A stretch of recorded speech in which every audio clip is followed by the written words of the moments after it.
everyone, and a very warm welcome to all of you. Today, we are going to discuss about an important professional communication skill, which is writing a cover letter.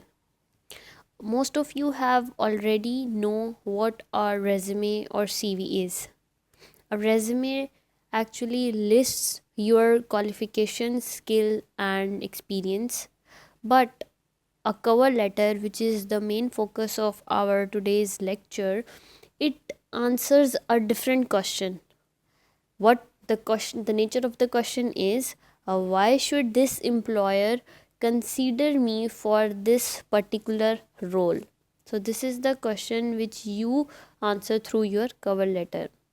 So while a resume shows what you have done, a cover letter explains why it matters and how it fits the job. Let's us begin with the definition of a cover letter.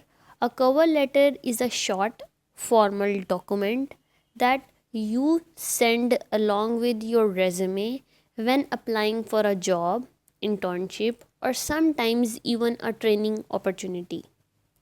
It introduces you to the employer and explains who you are, which position you are applying for, and why you are a suitable candidate. Think of cover letter as a conversation starter. It is often the first piece of writing an employer reads about you. That means your language, clarity, and tone matter a lot. You might wonder like why cover letter is important, because if my resume already has all the information, why do I need a cover letter? That is a very common question.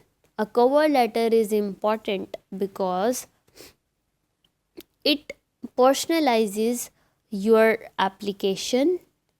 It shows that you have read and understood the job description. It allows you to highlight the relevant strength, not everything. It demonstrates your written communication, and it shows interest and motivation and professionalism. In many cases, two candidates may have similar qualifications. This cover letter is what helps the employers decide who deserves the interview. So, now the question arises, why should you write a cover letter? Your purpose all should always write a cover letter when the job advertisement asks for the one. The application portal has an option to upload a cover letter, and you want to explain something that your resume cannot explain clearly. Okay, so even when a cover letter is marked as optional, submitting a well written one can give you an advantage.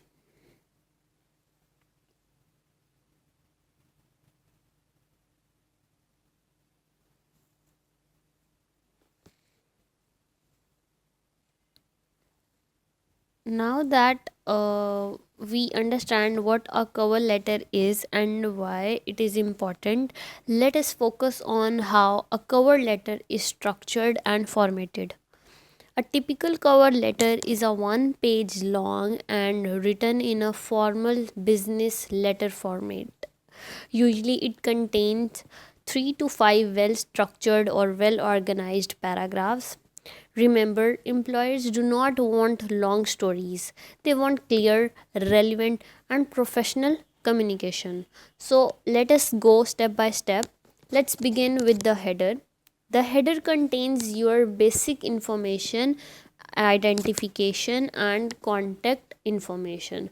This usually includes your full name, your email address, your phone number, and the date.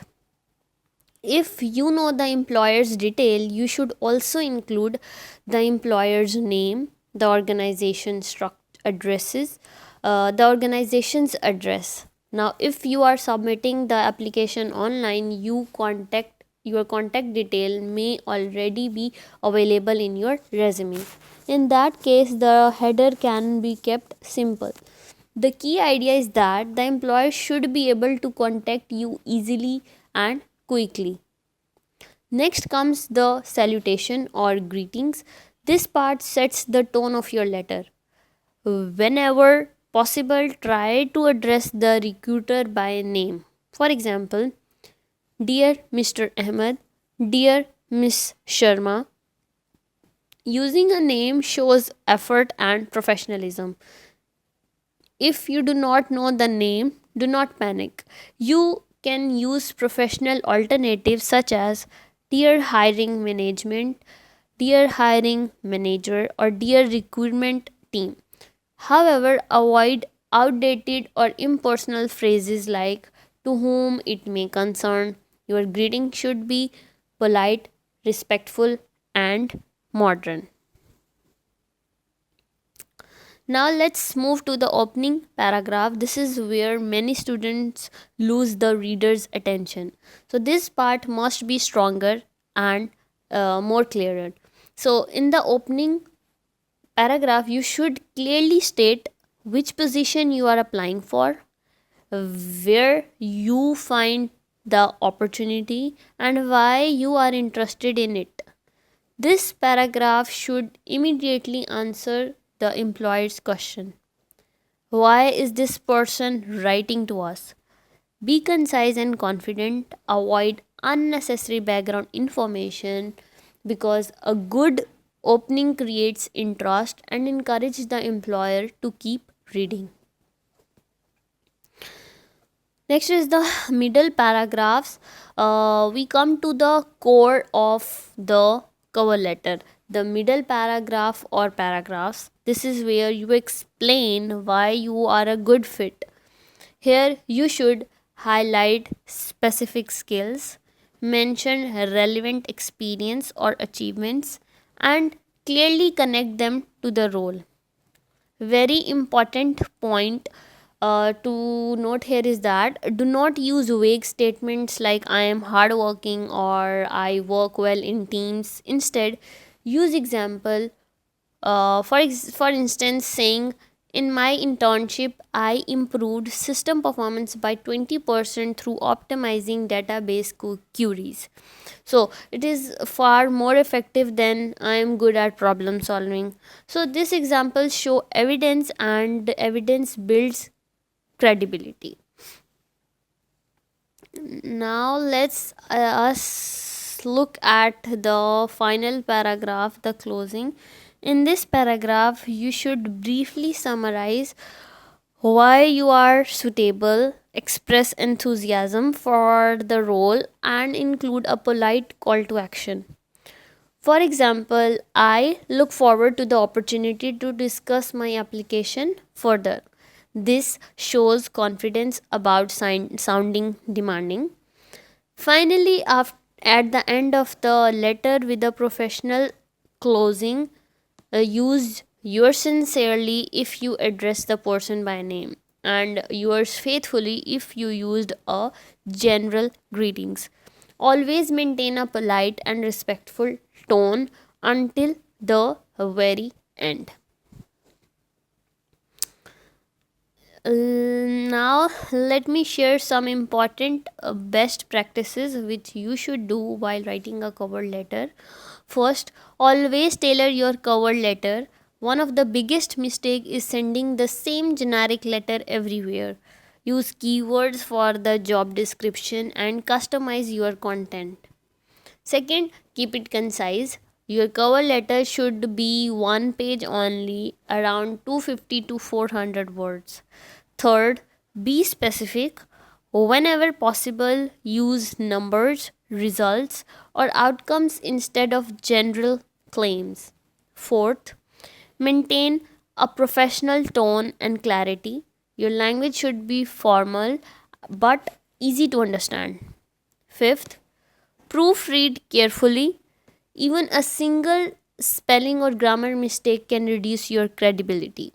So, Reading the letter aloud often helps catch errors. 6. Avoid cliche.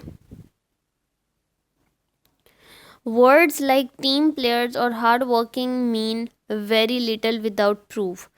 Finally, make sure your cover letter matches your resume style. Same format, same formatting, same level of professionalism. Here are some common mistakes which you should avoid while writing a cover letter. Avoid repeating your resume in paragraph form. Avoid being too generic.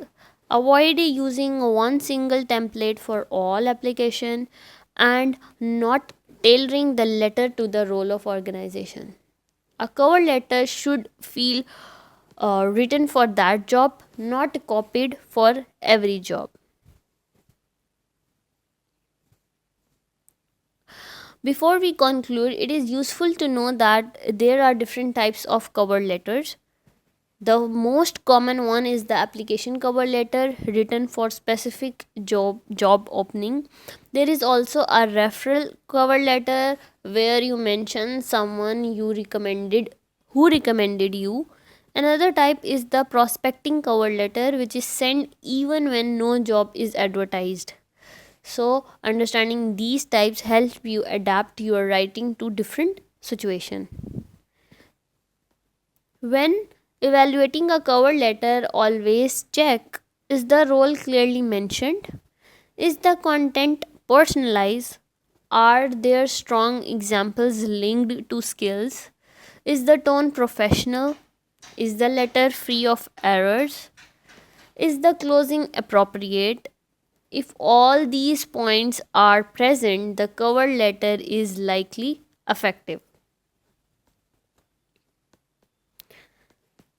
Let's conclude our today's lecture.